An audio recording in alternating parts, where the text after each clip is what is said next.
ناظرین کرام، آج ہم موجود ہیں دنیا کا سب سے پرسکون اور خوبصورت ترین شہر مدینہ منورہ میں۔ وہ شہر ہے جہاں کی مٹی میں شفا ہے، جہاں کی ہواؤں میں درود و سلام کی گونج ہے، اور جہاں کائنات کی سب سے عظیم ہستی آرام فرما ہے۔ جب کوئی زائر مدینہ منورہ پہنچتا ہے تو اس کی دلی خواہش ہوتی ہے وہ اس پاک مٹی کے چپے چپے کی زیارت کرے۔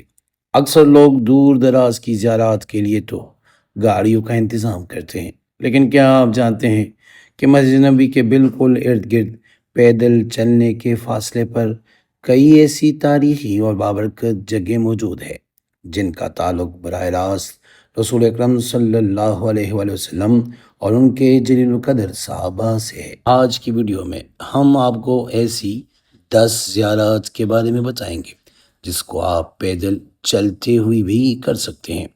السلام علیکم ورحمۃ اللہ وبرکاتہ۔ میں ہوں آپ کا اپنا سید اخلاق حسین شاہ اور آپ دیکھ رہے ہیں روحانی ہیلنگ اکیڈمی۔ اگر ابھی تک آپ نے ہمارے چینل کو سبسکرائب نہیں کیا تو برائے مہربانی ہمارے چینل کو سبسکرائب کریں اور بیل آئیکن کو کلک کریں تاکہ ہماری ہر نئی آنے والی ویڈیو کا نوٹیفیکیشن آپ کو بر وقت مل سکے۔ اس سلسلے میں ہماری پہلی زیارت، سب سے عظیم زیارت، خود مسجد نبوی صلی اللہ علیہ وآلہ وسلم ہے۔ یہ وہ مسجد ہے جس کی بنیاد خود رسول پاک صلی اللہ علیہ وآلہ وسلم نے اپنے دست مبارک سے رکھی۔ یہاں قدم رکھتے ہیں دل کی دھڑکنیں تیز اور آنکھیں نم ہو جاتی ہے۔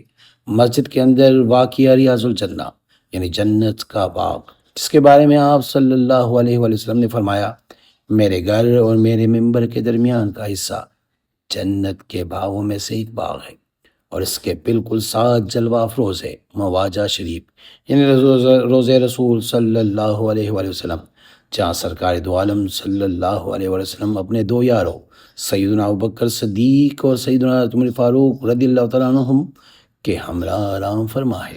یہاں کھڑے ہو کر درود و سلام کا نذرانہ پیش کرنا کائنات کی سب سے بڑی سعادت ہے۔ مسجد نبوی کے مشرقی حصے سے باہر نکلتے ہی بالکل سامنے جنت البقیع، یہ دنیا کا سب سے مقدس اور تاریخی قبرستان ہے۔ اس مٹی کے نیچے رسول اللہ صلی اللہ علیہ وآلہ وسلم کی ازواج مطہرات یعنی امہات المومنین اور آپ صلی اللہ علیہ وآلہ وسلم کے اہل بیت، آپ کے پیارے بیٹے حضرت ابراہیم اور تقریباً 10,000 سے زائد جلیل القدر صحابہ کرام ابدی نیند سو رہے ہیں۔ یہاں سیدنا عثمان غنی، حضرت حلیمہ سعدیہ اور امام حسن رضی اللہ تعالیٰ عنہما کی آرام گاہیں ہیں۔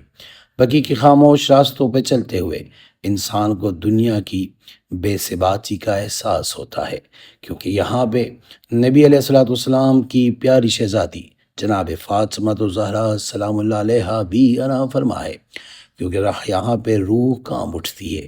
آپ صلی اللہ علیہ وسلم اکثر راتوں کو بقیع تشریف لاتے اور یہاں مدفون ہستیوں کے لیے مغفرت کی دعا فرماتے تھے۔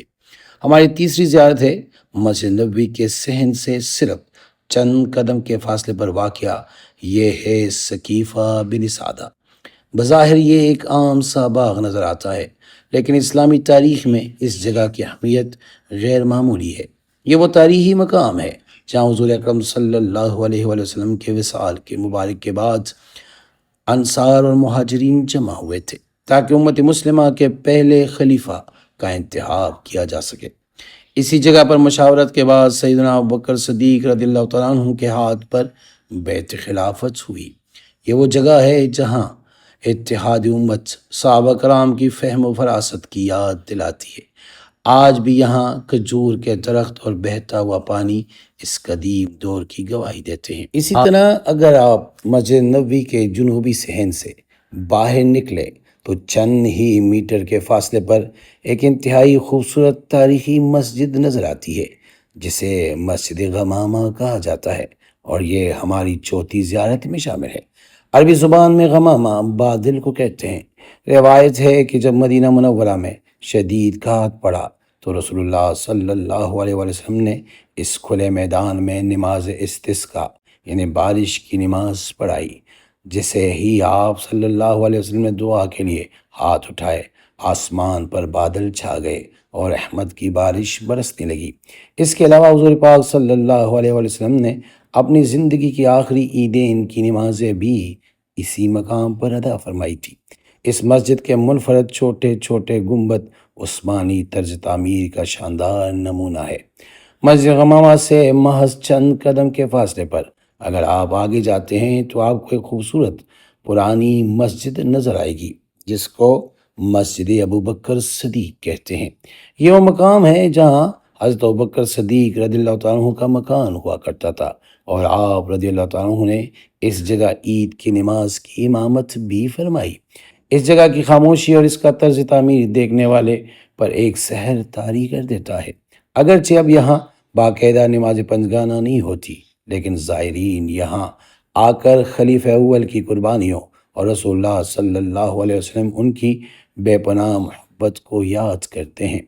اسی سلسلے میں اگلی کڑی مسجد علی بن ابی طالب ہے۔ یہ مسجد بھی مسجد غمامہ مسجد کے انتہائی قریب واقع ہے۔ روایت ہے کہ عید کے روز حضور اکرم صلی اللہ علیہ وسلم اس مقام پر بھی تشریف لائے اور نماز ادا فرمائی۔ بعد میں سیدنا علی المرتضیٰ کرم اللہ وجہ الکریم نے اپنے دور خلافت میں یہاں عید کی نماز پڑھائی، جس کی وجہ سے یہ مسجد ان کے نام سے منسوب ہو گئی۔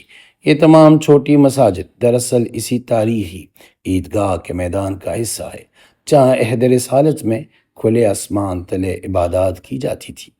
انہی مساجد کے قریب اگر آپ بات کرتے ہیں تو آپ کو ایک اور مسجد نظر آتی ہے جسے مسجد عمر فاروق کہتے ہیں۔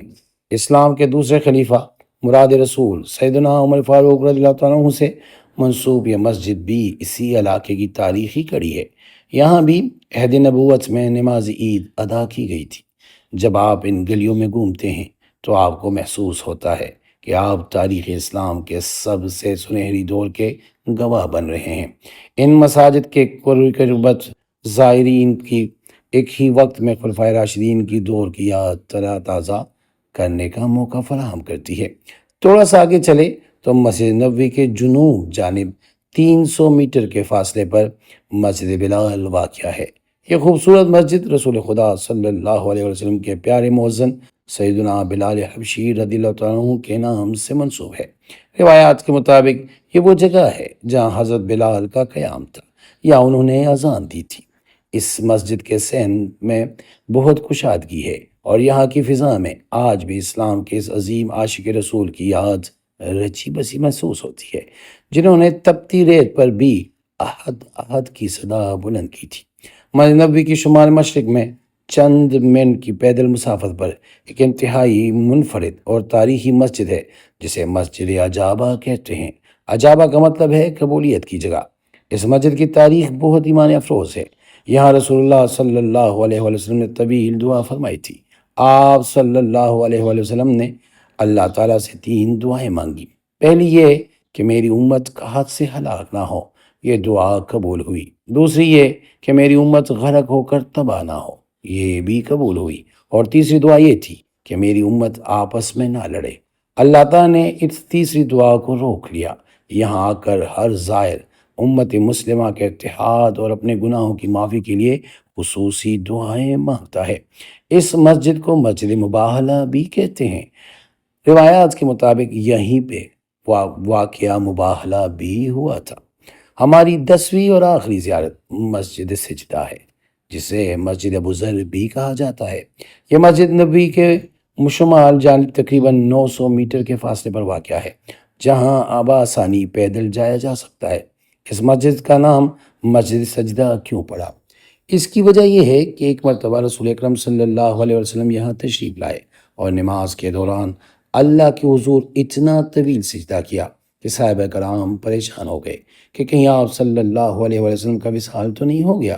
سجدے سے سر اٹھا کر آپ صلی اللہ علیہ وسلم نے فرمایا کہ جبرائیل امین میرے پاس آئے اور انہوں نے خوشخبری دی کہ جو شخص آپ پر ایک مرتبہ درود بھیجے گا اللہ اس پر 10 رحمتیں نازل فرمائے گا۔ میں نے اسی شکرانے میں اللہ کے حضور اتنا لمبا سجدہ کیا، سبحان اللہ۔ یہ جگہ درود السلام کی عظمت اور شکر گزاری کی بہترین مثال ہے۔ ناظرین کرام، مدینہ منورہ کا ہر چپا، ہر گلی اور ہر پتھر تاریخ اسلام کا ایک ایسا درخشاں باب ہے۔ مسجد نبی کے بالکل قریب واقع یہ 10 زیارات ہمیں یہ یاد دلاتی ہے کہ اسلام کی کتنی سادگی اور محبت سے پھیلا۔ اگلی بار جب آپ کو مدینہ منورہ کی حاضری کا شرف حاصل ہو یا اگر آپ ادھر رہتے ہیں تو ان مقامات پر ضرور جائیے گا، نوافل ادا کیجیے گا اور تاریخ کو اپنی آنکھوں سے محسوس کیجیے گا۔